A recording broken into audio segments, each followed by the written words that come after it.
اعوذ باللہ من الشیطان الرجیم، بسم اللہ الرحمن الرحیم۔ وفات سے 3 روز قبل جب حضور اکرم صلی اللہ علیہ وآلہ وسلم ام المومنین حضرت میمونہ رضی اللہ تعالیٰ عنہ کے گھر تشریف فرما تھے، ارشاد فرمایا کہ میری بیویوں کو جمع کرو۔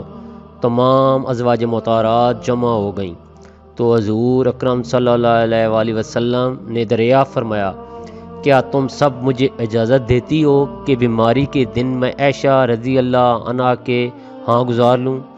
سب نے کہا، اے اللہ کے رسول، آپ کو اجازت ہے۔ پھر اٹھنا چاہا لیکن اٹھ نہ پائے تو حضرت علی ابن ابی طالب اور حضرت فضل بن عباس رضی اللہ تعالیٰ عنہما آگے بڑھے۔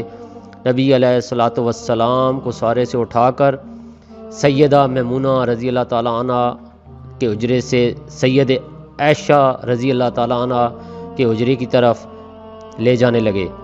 اس وقت صحابہ کرام رضی اللہ عنہما نے حضور اکرم صلی اللہ علیہ وآلہ وسلم کو اس بیماری اور کمزوری کے حال میں پہلی بار دیکھا تو گھبرا کر ایک دوسرے سے پوچھنے لگے، رسول اللہ صلی اللہ علیہ وآلہ وسلم کو کیا ہوا؟ رسول اللہ صلی اللہ علیہ وسلم کو کیا ہوا؟ چنانچہ صحابہ مسجد میں جمع ہونا شروع ہو گئے اور مسجد شریف میں ایک رش لگ گیا۔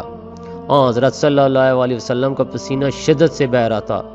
حضرت عائشہ رضی اللہ تعالیٰ عنہما فرماتی ہیں کہ میں نے اپنی زندگی میں کسی کا اتنا پسینہ بہتے نہیں دیکھا، اور فرماتی ہیں میں رسول اللہ صلی اللہ علیہ وآلہ وسلم کے دست مبارک کو پکڑتی اور اسی کے چہرے اقدس پر پھیرتی، کیونکہ نبی علیہ الصلوۃ والسلام کا ہاتھ میرے ہاتھ سے کہیں زیادہ محترم اور پاکیزہ تھا۔ مزید فرماتی کہ حبیب خدا سے بس یہی ورد سنائی دے رہا تھا، لا الہ الا اللہ، بے شک موت کی بھی اپنی سختیاں ہیں۔ اسی اثناء میں مسجد کے اندر حضرت صلی اللہ علیہ وسلم کے بارے میں خوف کی وجہ سے لوگوں کا شور بڑھنے لگا۔ نبی علیہ السلام نے دریافت فرمایا، یہ کیسی آوازیں ہیں؟ عرض کیا کہ اے اللہ کے رسول، یہ لوگ آپ کی حالت سے خوفزدہ ہیں۔ ارشاد فرمایا کہ مجھے ان کے پاس لے چلو۔ پھر اٹھنے کا ارادہ فرمایا لیکن اٹھ نہ سکے تو آپ علیہ الصلوۃ والسلام پر 7 مشکیزیں پانی کے بہائے۔ تب کہیں جا کر کچھ افاقہ ہوا تو سارے سے اٹھ کر ممبر پر لایا گیا۔ یہ رسول اللہ صلی اللہ علیہ وسلم کا آخری خطبہ تھا اور آپ علیہ السلام کے آخری کلمات تھے۔ فرمایا، اے لوگو، شاید تمہیں میری موت کا خوف ہے؟ سب نے کہا، جی ہاں اے اللہ کے رسول۔ ارشاد فرمایا، اے لوگو، تم سے میری ملاقات کی جگہ دنیا نہیں، تم سے میری ملاقات کی جگہ حوض کوثر ہے۔ خدا کی قسم گویا کہ میں یہیں سے اسے حوض کوثر کو دیکھ رہا ہوں۔ اے لوگو، مجھے تم پر تنگ دستی کا خوف نہیں، بلکہ مجھے تم پر دنیا کی فراوانی کا خوف ہے کہ تم اس کے معاملے میں ایک دوسرے سے مقابلے میں لگ جاؤ، جیسا کہ تم سے پہلے پچھلی امتوں والے لگ گئے، اور یہ دنیا تمہیں بھی ہلاک کر دے جیسا کہ انہوں نے ایک دوسرے کو ہلاک کر دیا۔ پھر مزید ارشاد فرمایا، اے لوگو، نماز کے معاملے میں اللہ سے ڈرو، اللہ سے ڈرو، نماز کے معاملے میں اللہ سے ڈرو، اللہ سے ڈرو، یعنی عہد کرو، نماز کی پابندی کرو گے، اور یہی بار بار دہراتے رہے۔ پھر فرمایا، لوگو، عورتوں کے معاملے میں اللہ سے ڈرو، عورتوں کے معاملے میں اللہ سے ڈرو، میں تمہیں عورتوں سے نیک سلوک کی وصیت کرتا ہوں۔ مزید فرمایا، اے لوگو، ایک بندے کو اللہ نے اختیار دیا ہے، دنیا کو چن لے یا اسے چن لے جو اللہ کے پاس ہے، تو اس نے اسے پسند کیا جو اللہ کے پاس ہے۔ اس جملے سے حضور صلی اللہ علیہ وآلہ وسلم کا مقصد کوئی نہ سمجھا، اللہ نہ کہ ان کی اپنی ذات مراد تھی، جبکہ حضرت بکر صدیق رضی اللہ عنہ وہ تناشق تھے جو جملے کو سمجھے اور زار و قطار رونے لگے اور بلند آواز سے گریہ کرتی اٹھ کھڑی ہوئی اور نبی علیہ السلام کی بات قطع کر کے پکارنے لگے، ہمارے باپ دادا آپ پر قربان، ہماری مائیں آپ پر قربان، ہمارے بچے آپ پر قربان، ہمارے مال و دولت آپ پر قربان۔ روتے جاتے اور یہی الفاظ کہتے جاتے۔ صحابہ کرام رضی اللہ عنہما ناگواری سے حضرت بکر صدیق رضی اللہ عنہ کی طرف دیکھنے لگے، انہوں نے نبی علیہ السلام کی بات کیسے قطع کر دی؟ اس پر نبی کریم صلی اللہ علیہ وسلم نے حضرت ابوبکر صدیق رضی اللہ عنہ کا دفاع ان کے الفاظ میں فرمایا، لوگو، ابو بکر کو چھوڑ دو کہ تم میں سے ایسا کوئی نہیں جس نے ہمارے ساتھ کوئی بھلائی کی ہو اور ہم نے اس کا بدلہ نہ دیا ہو سوائے ابو بکر کے، اس کا بدلہ میں نہیں دے سکا، اس کا بدلہ اللہ جل شانہ پر چھوڑ دیا۔ مسجد نبی میں کھلنے والے تمام دروازے بند کر دیے جائیں سوائے ابو بکر کے دروازے کے، جو کبھی بند نہ ہوگا۔ آخر میں اپنی وفات سے قبل مسلمانوں کے لیے آخری دعا کے طور پر ارشاد فرمایا، اللہ تمہیں ٹھکانہ دے، تمہاری حفاظت کرے، تمہاری مدد کرے، تمہاری تائید کرے۔ آخری بات جو ممبر سے اترنے سے پہلے امت کو مخاطب کر کے ارشاد فرمائی وہ یہ کہ اے لوگو، قیامت تک آنے والے میرے ہر ایک امتی کو میرا سلام پہنچا دو۔ حضرت صلی اللہ علیہ وآلہ وسلم کو دوبارہ سارا سے اٹھا کر گھر لے جایا گیا۔ اسی اثناء میں حضرت عبد الرحمن بن ابو بکر رضی اللہ عنہ خدمت اقدس میں حاضر ہوئے اور ان کے ہاتھ میں مسواک تھی۔ نبی کریم صلی اللہ علیہ وآلہ وسلم مسواک کو دیکھنے لگے لیکن شدت مرض کی وجہ سے طلب نہ کر پائے۔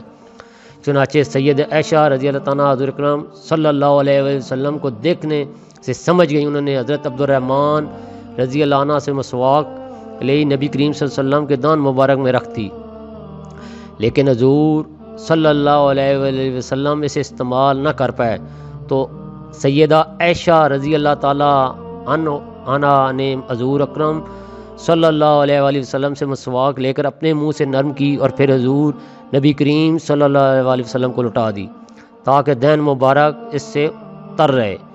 فرماتی ہیں آخری چیز جو نبی کریم صلی اللہ علیہ وسلم کے پیٹ میں گئی وہ میرا لعاب تھا، اور یہ اللہ تبارک و تعالیٰ کا مجھ پر فضل ہی تھا، اس نے وصال سے قبر میرا اور نبی کریم صلی اللہ علیہ وسلم کا لعاب دین یکجا کر دیا۔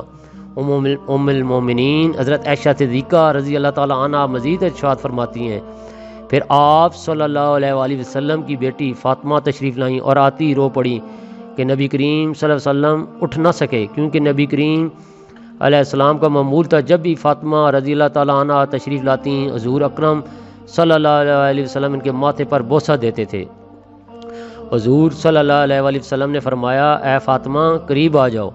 پھر حضور صلی اللہ علیہ وآلہ وسلم نے ان کے کان میں کوئی بات کہی تو حضرت فاطمہ اور زیادہ رونے لگی۔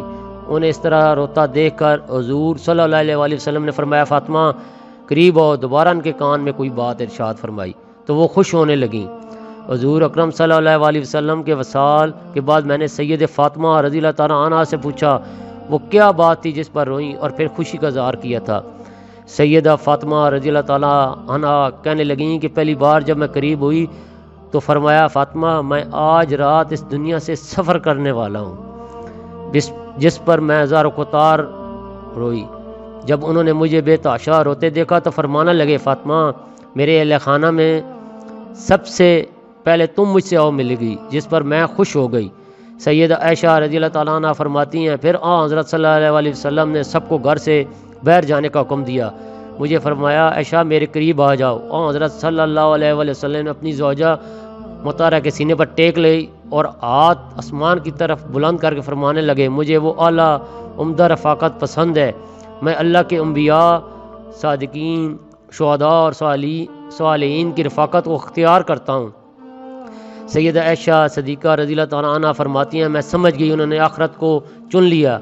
جبرائیل علیہ السلام خدمت اقدس میں حاضر ہو کر گوئے یا رسول اللہ ملک الموت دروازے پر کھڑے شرف باریابی چاہتے ہیں۔ آپ سے پہلے انہوں نے کسی سے اجازت نہیں مانگی۔ آپ علیہ الصلوۃ والسلام نے فرمایا جبریل اسے آنے دو۔ ملک الموت نے نبی کریم صلی اللہ علیہ وسلم کے گھر میں داخل ہوئے اور کہا السلام علیکم یا رسول اللہ، مجھے اللہ نے آپ کی چاہت جاننے کے لیے بھیجا ہے، آپ دنیا میں ہی رہنا چاہتے ہیں یا اللہ سبحانہ تعالیٰ کے پاس جانا پسند کرتے ہیں؟ فرمایا مجھے اعلیٰ عمدہ رفاقت پسند ہے، مجھے اعلیٰ عمدہ رفاقت پسند ہے۔ ملک الموت نے حضرت صلی اللہ علیہ وسلم کے سرانے کھڑے ہوئے اور کہنے لگے اے پاکیزہ روح، اے محمد عبد الرحمن کی روح، اللہ کی رضا و خوشنودی کی طرف روانہ ہو، راضی ہو جانے والے پروردگار کی طرف جو غضبناک نہیں۔ سیدہ عائشہ رضی اللہ تعالیٰ عنہ فرماتی ہیں پھر نبی کریم صلی اللہ علیہ وسلم کے ہاتھ نیچے آ رہا ہے، سر مبارک سینے پر باری ہونے لگا۔ میں سمجھ گئی کہ حضرت صلی اللہ علیہ وسلم کا وصال ہو گیا، مجھے تو کچھ سمجھ نہیں آیا۔ میں اپنے حجرے سے نکلی اور مسجد کا دروازہ کھول کر کہا رسول اللہ کا وصال ہو گیا، رسول اللہ کا وصال ہو گیا۔ مسجد آنکھوں سے گجنے لگی، دعاؤں میں یاد رکھیے گا۔ جن بھائیوں نے میرے چینل کو سبسکرائب نہیں کیا سبسکرائب کر لیں، دوستوں کے ساتھ ضرور شیئر کریں، اور حق بات کہنے کی اللہ پاک ہم سب کو توفیق عطا فرمائے، ثم آمین۔